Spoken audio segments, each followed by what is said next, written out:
Konsep pemodelan. Model adalah simplifikasi dari realitas.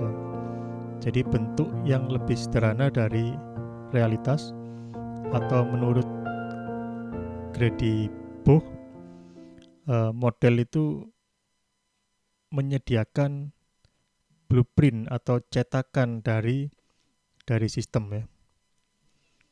Jadi di sini yang perlu digarisbawahi itu adalah model merupakan simplifikasi. Artinya dia lebih sederhana dari kenyataan. Supaya dia bisa menjadi lebih sederhana daripada kenyataan, maka kita harus mengabaikan beberapa detail ya.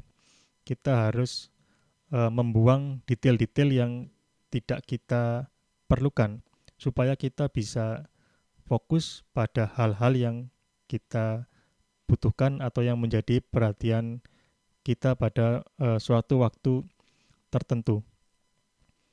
Jadi dalam pemodelan ini ada proses penghilangan detail ya. Jadi detail-detail yang tidak penting kita hilangkan. Jadi misalkan ini pesawat terbang ya. Jadi kita bisa lihat di sini dia hanya menggambarkan desainnya saja, tepi-tepinya saja ya. Dia tidak menggambarkan misalkan warna dari pesawat terbang ya, atau bahan dari pesawat terbang. Itu dia hapus ya, dia hilangkan dalam model ini. Jadi model pesawat terbang ini sebenarnya dia memodelkan pesawat terbang yang di sebelah kanan, yang realitas yang sebelah kanan. Kenyataan ada di sebelah kanan, tapi ketika kita memodelkan tergantung dari tujuan kita ingin fokus di mana. Jika kita ingin fokus pada frame-frame seperti ini ya, maka kita hanya perlu menggambarkan model yang seperti ini. Tidak perlu kita gambarkan sampai dengan bagaimana warnanya, apa bahannya, itu bisa kita hilangkan dulu. Jadi ada detail yang kita hilangkan. Nah, proses penghilangan detail ini erat kaitannya dengan teknik yang sudah kita kenal dan kita sudah familiar, yaitu abstraksi ya. Ini adalah salah satu teknik utama yang harus kita kuasai dalam bidang ilmu komputer ya, yaitu abstraksi. Jadi menghilangkan detail ya. Selain abstraksi, ada lagi teknik yang juga harus kita kuasai, yaitu dekomposisi ya. Jadi nanti pada pemodelan kita juga akan melakukan proses dekomposisi. Jadi kira-kira ada dua skill ini, pengetahuan ini, kemampuan ini yang akan kita gunakan dalam rekayasa perangkat lunak maupun ilmu komputer secara umum ya. Ini termasuk yang paling utama, yaitu abstraksi dan dekomposisi. Jadi pada dekomposisi kita memecah-mecah sistem yang besar, misalkan seperti ini. Ada permasalahan atau sistem yang besar, kita pecah menjadi bentuk yang lebih kecil ya, kita potong-potong misalnya seperti ini. Kemudian kita lepas satu-satu. Ini adalah proses dekomposisi sehingga kita bisa fokus pada titik tertentu yang kita ingin pelajari lebih mendalam ya. Jadi ini juga akan bermanfaat pada saat kita membuat model. Mengapa kita melakukan pemodelan? Jadi ada beberapa tujuan di sini, ada 4 tujuan kita melakukan pemodelan.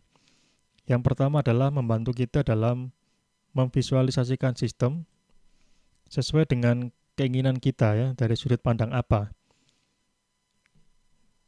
Kemudian dapat kita gunakan untuk membuat spesifikasi terhadap struktur atau behavior ya, dari sisi strukturnya atau dari sisi perilakunya. Kemudian bisa juga sebagai blueprint ya, atau template ya, yang dapat kita gunakan untuk memandu kita dalam membuat atau membangun sistem. Kemudian tujuan yang keempat, ini untuk mendokumentasikan keputusan-keputusan yang telah kita lakukan ya. Jadi dalam suatu dokumen yang bisa dibaca oleh berbagai pihak. Kemudian dengan pemodelan kita dapat menyederhanakan model yang kompleks ya. Karena apa? Karena kita tidak mungkin membuat model yang kompleks hanya dengan satu model saja. Kita tidak dapat membuat suatu model yang bisa memodelkan satu sistem secara keseluruhan ya. Ini yang tidak bisa kita lakukan, sehingga dalam setiap model pasti ada hal-hal yang dihilangkan ya. Jadi untuk misalkan ini model tentang struktur, maka biasanya dia akan menghilangkan aspek perilaku. Sedangkan model yang sifatnya perilaku, biasanya dia akan mengorbankan atau menghilangkan aspek struktur. Jadi ini dalam kaitan dengan penghilangan detail ya. Jadi kita juga melakukan abstraksi. Kita juga melakukan dekomposisi terhadap model yang kita buat ya. Jika sistemnya terlalu besar dan kompleks, kita melakukan dekomposisi. Jadi ini khususnya untuk yang sistem yang kompleks, maka kebutuhan akan membuat model ini semakin meningkat ya. Sedangkan untuk sistem-sistem yang tidak terlalu kompleks, misalkan perangkat lunak yang sederhana, misalkan saudara membuat perangkat lunak Hello World ya, yang hanya menampilkan teks Hello World, maka kita tidak perlu melakukan pemodelan ya. Tetapi ketika kita membuat software yang kompleks, nah ini kebutuhan untuk melakukan pemodelan ini semakin mendesak.